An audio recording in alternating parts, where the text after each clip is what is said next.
साताऱ्यातील निर्मल हॉलमध्ये रिपब्लिकन सेनेचा जाहीर पक्षप्रवेश सोहळा व जिल्हा पदाधिकारी निवड कार्यक्रम उत्साहात पार पडला। या कार्यक्रमाला युवा नेते ॲडव्होकेट अमनदादा आंबेडकर, महाराष्ट्र प्रदेशाध्यक्ष डॉक्टर सुशीलकुमार सूर्यवंशी, राज्य सचिव सोमनाथ भोसले, राज्य संघटक प्रमुख आनंद मोहन, पश्चिम महाराष्ट्र अध्यक्ष रमेश बापू उबाळे, कामगार आघाडीचे अध्यक्ष डॉक्टर शंकर माने, युवक प्रदेशाध्यक्ष किरण योंगडे, अमोल रोकडे, नितीन रोकडे यांच्यासह महिला आघाडी, कामगार आघाडी, विद्यार्थी सेना, युवा सेना, अल्पसंख्याक आघाडी आणि माथांग आघाडीचे पदाधिकारी उपस्थित होते। यावेळी बोलताना ॲडव्होकेट अमनदादा आंबेडकर यांनी राज्यभर विविध पक्षातील कार्यकर्ते रिपब्लिकन सेनेत प्रवेश करत असल्याचे सांगितले। सरसेनानी आनंदराज आंबेडकर यांच्या भूमिकेमुळे कार्यकर्त्यांचा पक्षावर विश्वास वाढला असून सर्वसामान्य कार्यकर्त्यांना सत्तेत सहभागी करण्याच्या उद्देशाने युतीचा निर्णय घेण्यात आल्याचे त्यांनी स्पष्ट केले। आमदारकी खासदारकीची तिकिटे स्वतःसाठी न मागता कार्यकर्त्यांच्या हितासाठी आणि आंबेडकरी समाजाला सत्तेचा वाटा मिळवून देण्यासाठी हा निर्णय घेतल्याचे त्यांनी नमूद केले। राज्यातील आंबेडकरी समाजाला संघटित करून त्यांना राजकीय सत्तेत सहभाग मिळवून देण्याच्या ध्येयाने रिपब्लिकन सेना महाराष्ट्रभर कार्यरत असल्याचेही ॲडव्होकेट अमन आंबेडकर यांनी सांगितले। साताऱ्याला माझा पहिलाच दौरा आहे।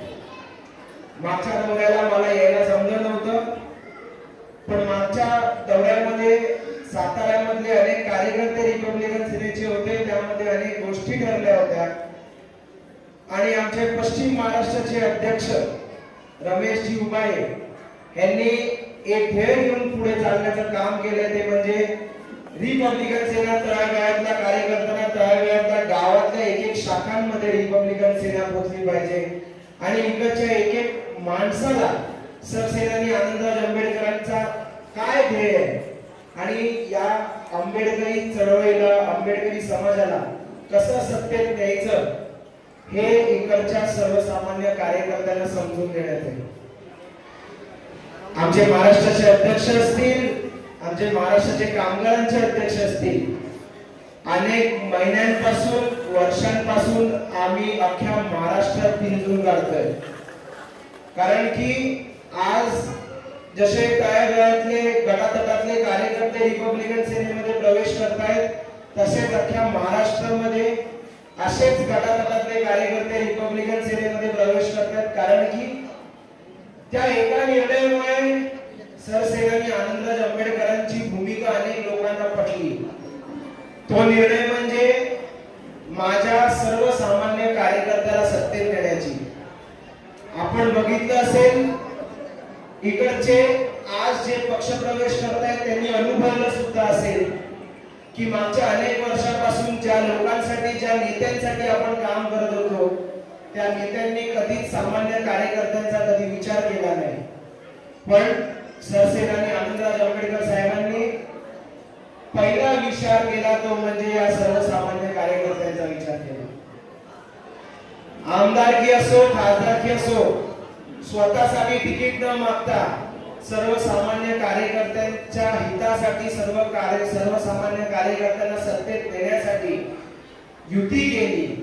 अनेक लोकांनी, अनेक गटातटातल्या कार्यकर्त्यांनी, आंबेडकरी कार्यकर्त्यांनी सरसेनानी आनंदराज साहेबांना ट्रोल देखील केलं की तुमची भूमिका काय आणि अनेक वेगवेगळ्या पक्षांची भूमिका काय, पण सरसेनानी आनंदराज आंबेडकरांनी एक ध्येय घेतलेला की हा जो माझा आंबेडकरी समाज आहे, हा अनेक वर्ष नुसते एकाच्या सत्तेधारी लोक असतील, नेते असतील, त्यांचे फक्त तळवे चाटत बसलाय।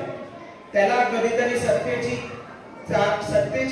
जेव्हा तो चाटेल सत्तेचा मान, तेव्हा त्याला समजेल की नक्की सत्ता काय असते। हा ध्येय घेऊन सरसेनानी आनंदराज आंबेडकर साहेब अख्ख्या महाराष्ट्रभर, मी असो, रिपब्लिकन सेनेचे पदाधिकारी असो, कार्यकर्ते असो, अख्खा महाराष्ट्र पिंजून काढतोय, कारण की आता आंबेडकरी समाजाला जागं केलं नाही तर आपली येणारी पिढी आपल्याला माफ करणार नाही।